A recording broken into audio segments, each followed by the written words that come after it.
Hey y'all, welcome back. So I am making a glazed coconut bundt cake, but I'm just doing this recipe out of the Southern Keto cookbook. I'm using the base recipe, but I'm making a chocolate toffee cake is what I'm actually making.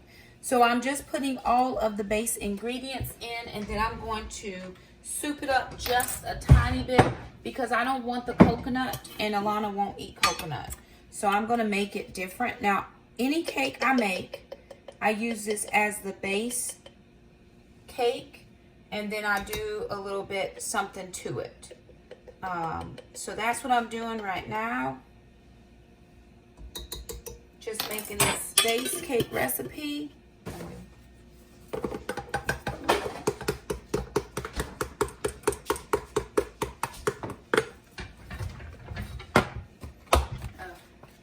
Alright, so what I'm doing to this is I am going to add in a sugar-free white chocolate jello packet. Now, when my sister makes a strawberry cake, she does something very similar. She doesn't use sugar-free. She uses regular strawberry jello. But I'm doing a white chocolate. And I'm doing sugar-free. So as not to add in a ton of carb. Also to that, I'm going to add in 2 tablespoons of cocoa powder. It's unsweetened.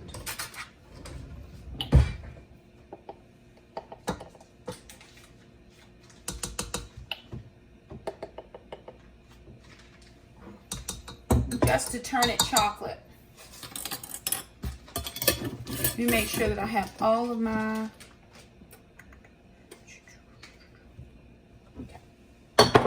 This is going to make 10 servings, and it's going to be 3.1 net grams of carbs per serving. Normally, I get more than 10 servings out of any type of cake that I make. I try to get at least 12 because I don't want to count that many carbs, and most times I end up getting more. So I'm just going to take my KitchenAid and give everything a good mixing through. Since I have not put my wet ingredients together yet, I just want to make sure to mix around the chocolate. I want to make sure to mix around the baking powder. So I'm just scraping down the sides using this paddle.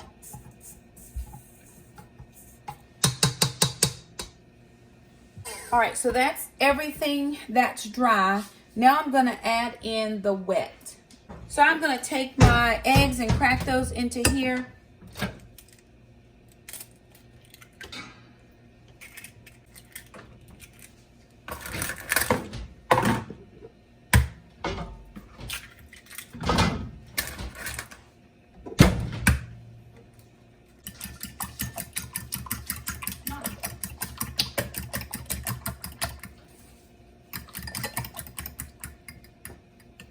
Alright, so it just has, oven's ready, all my base wet ingredients. Now I'm going to add, my dry ingredients. Now I'm going to add in my wet. So that is that's 3/4 cup of butter. It calls for 1/4 cup of coconut oil, but I don't have coconut oil, and I don't think I've ever used coconut oil in this cake. I don't think I've ever used 3/4. I think I've always missed that coconut oil step for some reason. Okay, Lord, thank you. And then it calls for 5 eggs and 2 teaspoons of vanilla, which I do have in here, and I'm just stirring that together.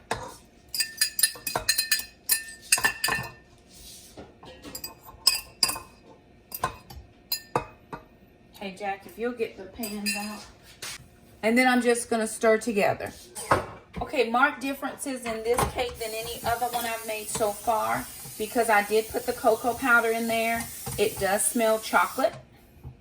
And because I used that white chocolate instant jello, sugar-free, it does smell chocolatey.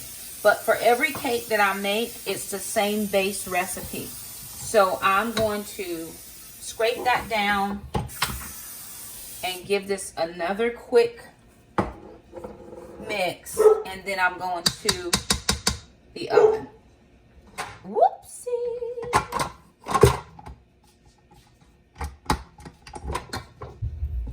All right, so that's what it looks like, nice and chocolatey. It's chocolate. And so I'm just going to scrape down this paddle. And then I'm dividing this into 2 round cake pans. It cooks shorter time, and I can put some of my topping in the middle to make like a double layer cake. So this is how I like to do this one. It calls to be cooked in a bundt pan in the cookbook, but I just like to cook it like this.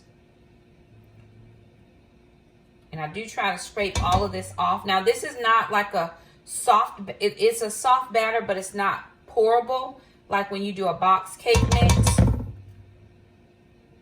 Because I'm not trying to act like I've never used a box cake mix, because I have. So it doesn't pour like that. It is nice and soft, but it's much more stiff as far as a cake mix is concerned. Now what I'm going to try to do is just scoop it out so that I put equal amounts in both of the rounds, and then I'm going to smooth it as best I can.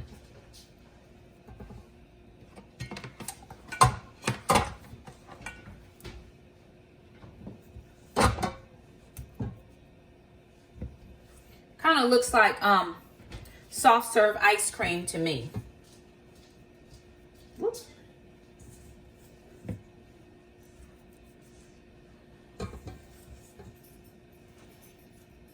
And I do want to make sure that I get equal amounts in both pans so that they cook evenly.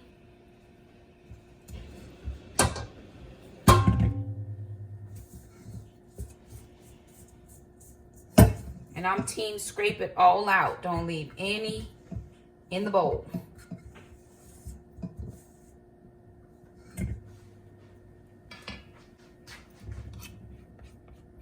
So I'm get it all off so that we can not lose any.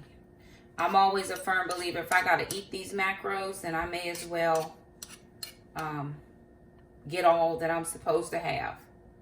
Okay, so that's that.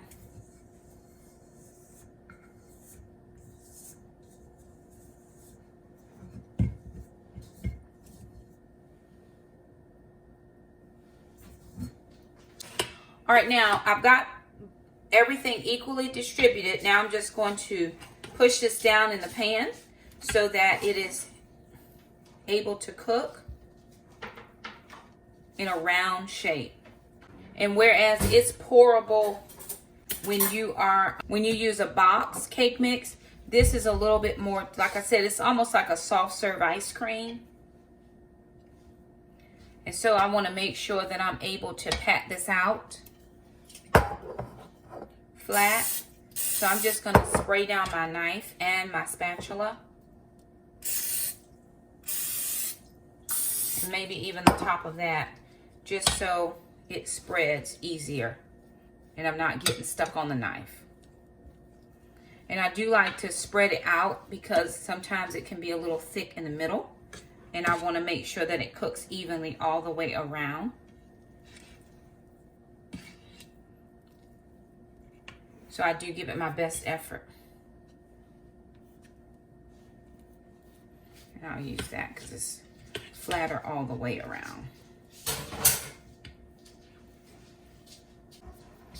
All right, that's as flat as I can get it. Now, these are going into a 350-degree oven, I think for 27 minutes.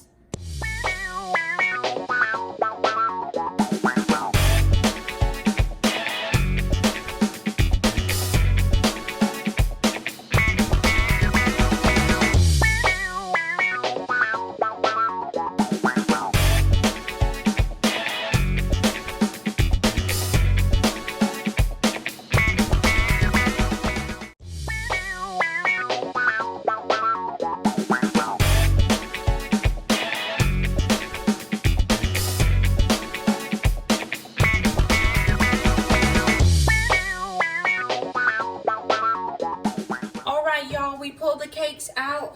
They probably went for about 21 minutes in the rounds. Of course, if you use the buns, it says go ahead and do 45. And what I'm going to do now while it's still hot is I'm going to go ahead and poke some holes into this, because I'm going to make a topping for this that I want to seep through the cake. So I'm just using a little toothpick and making holes in it, like I said, while it's hot, but then I'm going to let it cool. I'll make the topping for this in just a little bit, but right now I'm just going to poke the holes while it's still hot. I'm poking quite a lot of holes.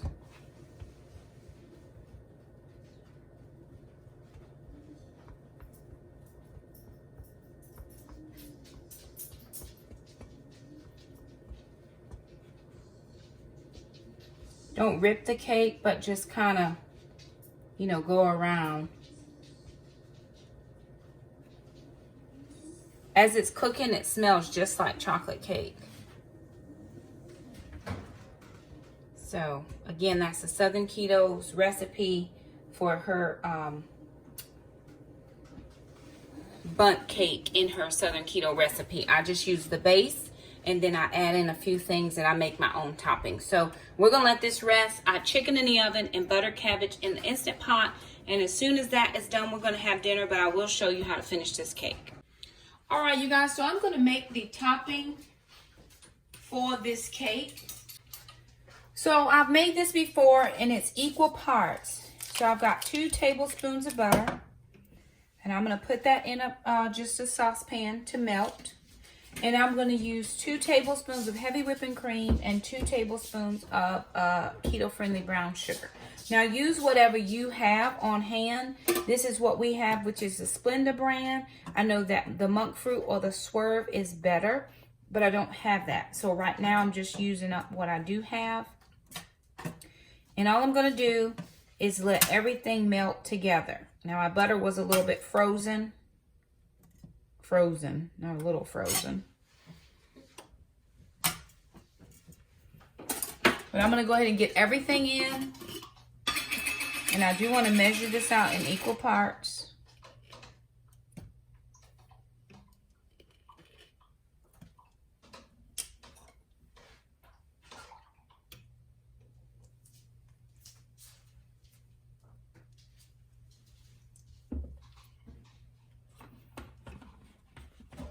And I know there are a couple other recipes out there of how to make a keto-friendly caramel sauce, but this is the only way I found that I can make it.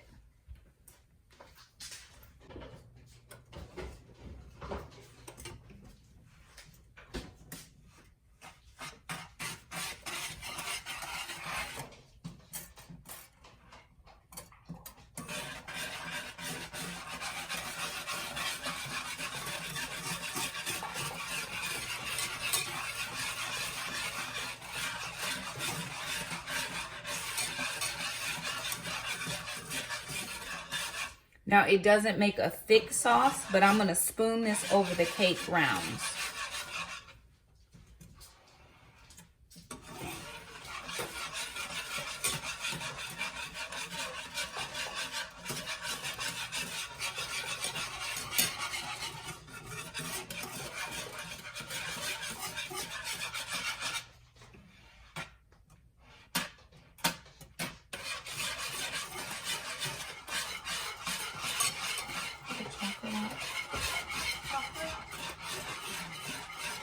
All right, now that everything is melted together, I'm just going to let it come to a good, not boil, but I do want it to cook through to make sure that the sugar crystals have been cooked.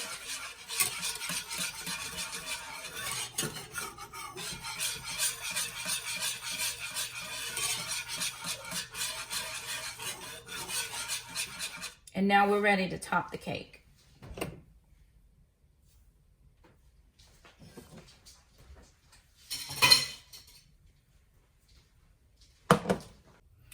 All right, so I've got my 2 cake rounds here. All I'm going to do is pop one out.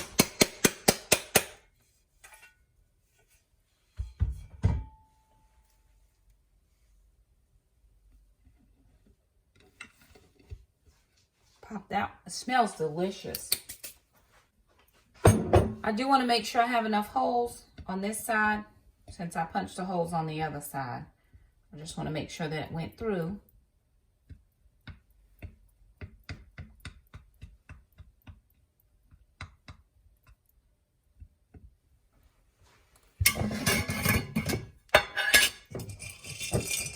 take a few of the keto-friendly chocolate chips, just spread those out.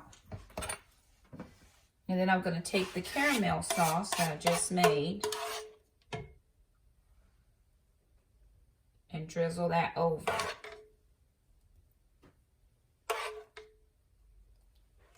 And we only want to drizzle this. We don't want to, you know, we're not trying to make a whole topping for it. And because that's warm, it's melting those chocolate chips. We want to push it out all the way to the edges.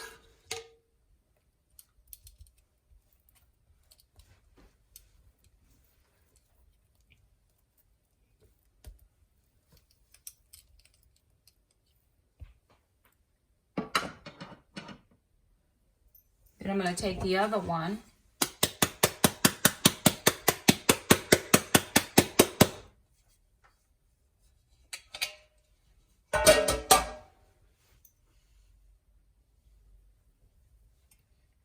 Set it on top.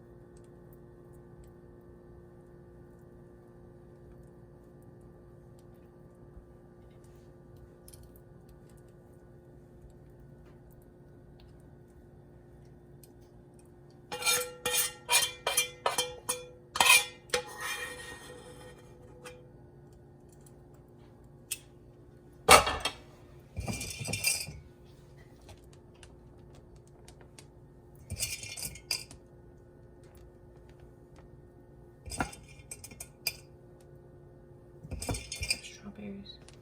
Yeah. We have strawberries of any kind. And we're just gonna garnish this with a little bit of strawberry.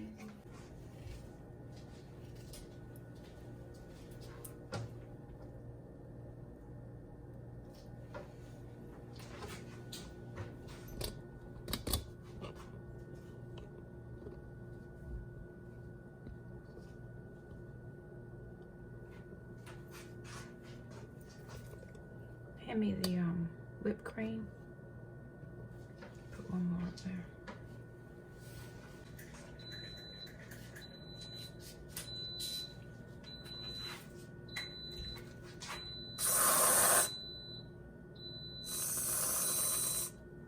And there it is. That is our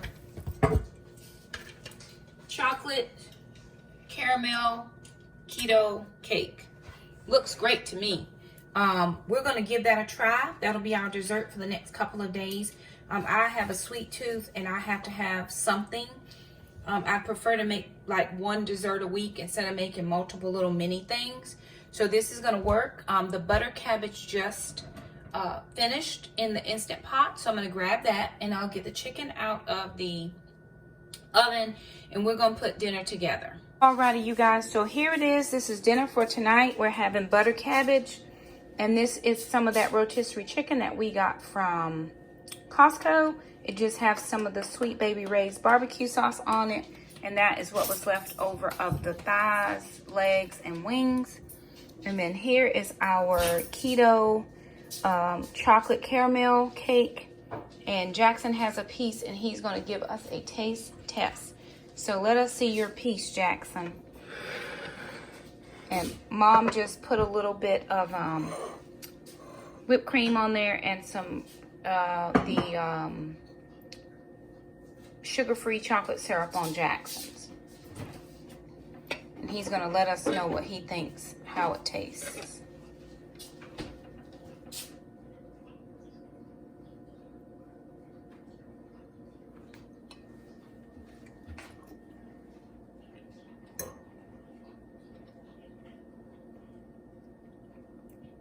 Oh.